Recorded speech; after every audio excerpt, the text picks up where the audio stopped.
Well, today is International Day Against Anti-Semitism and Fascism, widely recognized across Europe. November 9th, 1938 was the day the Nazis began their program against the Jews, setting synagogues on fire and vandalizing stores and businesses owned by Jews. Many see this as the symbolic start of the Holocaust. Well, we wanted to take today to look deeper into a new study published by the Anti-Defamation League that examined American attitudes toward Jews in this country. There were many facets of this, but one of the most significant things it found is that anti-Semitic attitudes have increased in the last couple of years, with about 15% of Americans falling in the most anti-Semitic cohort. I want to talk about some of the specifics of this report. Abraham Foxman is the national director with the Anti-Defamation League. He is in our studio in New York. Hey there, Abe. Let's dig a little deeper into this report. What do you think are the most important takeaways? Well, I think, first of all, the fact that after many years of it coming down, I remember when we started doing the surveys in the 60s, approximately 30% of the American people were infected with serious anti-Semitism. And since then, it's been coming down. And I think the most serious element is the fact that all of a sudden it's up again. The last survey we did 2 years ago was 12%. Now it's 15%. Now, percentage-wise, it's, I guess, small, but that means millions more Americans are anti-Semitic today, more anti-Semitic than they were 2 or 3 years ago. I want to put up some of the answers to a few different questions in this survey regarding the power of Jews in America. Now, this bar graph shows that 78% of people think Jews have too much power in business, 67% think they have too much power in the U.S. overall, and 71% think Jews have too much control over Wall Street. These are obviously tough economic times. Is this simply the idea that people are taking out their frustrations on the Jewish community, or is there something else here? Well, the answer is yes, but I need to correct, the way you read the statistics. Overall in the United States, we're talking about 15, 17, 19% in answer to your questions. What you're talking about is in that group, which is heavily anti-Semitic. In that group, you get that huge number on all of these issues. But to get to your question, yes, I think every time there's economic instability, there's social instability, anytime people are unhappy, anxious about their present and future, they look for scapegoats. And Jews have been a convenient scapegoat throughout the ages. And money in Jews is a convenient stereotype throughout the years. And so when we see economic instability, when we see anxiety in terms of people's futures, they look to blame somebody. And Jews have been blamed throughout the ages. I definitely appreciate that clarification. I'm wondering, though, I really want to be careful here and make sure people, our viewers, know that for this survey, which I believe was conducted a few weeks ago, 1,700 plus people were answered questions for this survey. So despite the fact that, that's how polling works, we want to be really careful in saying that those answers automatically translate into the opinions of 35 million Americans. I mean, how do you deal with those kind of questions? Well, polling is not an exact science, but it does give you an accurate picture of people's attitudes, how they feel. Again, we have developed this index 40 years ago. The index has been pretty solid in terms, not only in the U.S., we've done it in Europe, we've done it in Russia as well. And what basically is that if you answer 6 or 7 out of the 11 questions in saying yes, Jews are too powerful, Jews kill Christ, Jews only care about themselves, if you quack like a duck, walk like a duck, act like a duck, you're a duck. Now, there are a lot of other Americans who only agree with 2 or 3. These are people who have prejudiced views, but we wouldn't characterize them as anti-Semites. But I think it's a pretty accurate description, characterization of attitudes. And we've been able to monitor them. Again, in Europe, it's a lot worse. We did a similar survey in Russia in 1999. And the overall, same questions, and it came out to 44% of the Russian population, at least 99. We haven't done one since, as compared to what is today 15% are infected. Now, again, Russia, unfortunately, has a tradition going back to Tsarist times, communist times, of a serious prejudice against Jews. I believe it's getting better. How much better, I don't know. But if you answer those questions consistently, you've got a problem, and your problem is with Jews. I think there were a lot of people, though, who, they would never, ever identify themselves as anti-Semitic or even as people who harbor negative opinions of Jews, but who are frustrated nonetheless at the power of, for example, the Jewish lobby, AIPAC, in this country, and also frustrated at the relationship between the U.S. and Israel, how leaders in the U.S. seem to support Israel carte blanche, and how much of that anger has fueled, other countries to be angry with this country.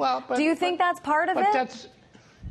Yeah, it's a little bit part of it, but that's also nonsense. To say that leaders of the United States support Israel carte blanche is nonsense. If you talk about the Israel lobby, what about the oil lobby? What about foreign lobbies? They exist. This is part of the democratic system of lobbying. That's not a control element. It's a question of open attitudes, debates. We elect people on a variety of issues. And to say that the Israel lobby controls American foreign policy or government is another stereotype. Well, I'm certainly not suggesting that it controls it. I'm suggesting that a lot of people are frustrated by the amount of money and the amount of power that it has, because you mentioned the oil lobby. Well, how do you measure the money, and how do you measure the power? What does power mean? It means I guess power means that because you vote. Absolutely, but I guess power means that, despite the rest of the world being angry at Israel's decision to continue to build settlements, the U.S. continues to support Israel, despite their saying they will continue this. People around the world angry at the U.S., and this is not me saying this. This is a factual statement. A lot of people in a lot of other countries around the world are angry at the U.S. for their maybe not 100% support for Israel, but their majority of the time support.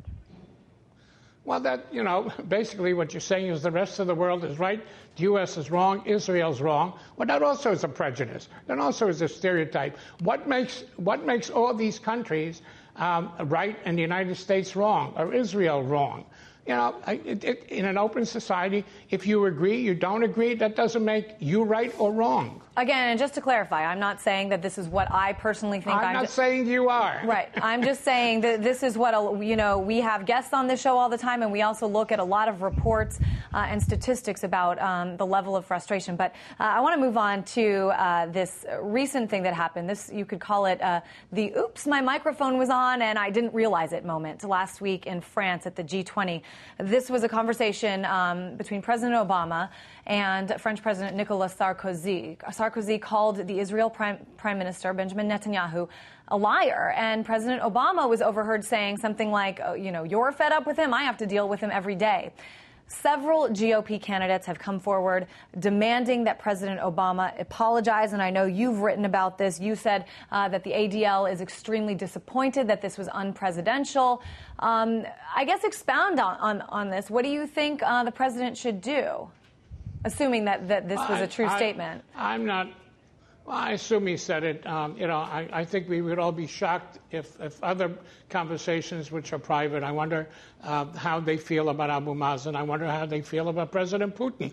That doesn't get us anywhere. What the president does or doesn't do, that's up to him. I think it is, however, a serious question that if those are the attitudes, those are the feelings, to what extent it influences foreign policy. And I guess the same question can be asked about President Medvedev and Putin. What do their personal feelings about President Obama or Chancellor Merkel or Sarkozy, to what extent do they impact? That's a very serious question to which we don't have an answer, but we certainly should be concerned.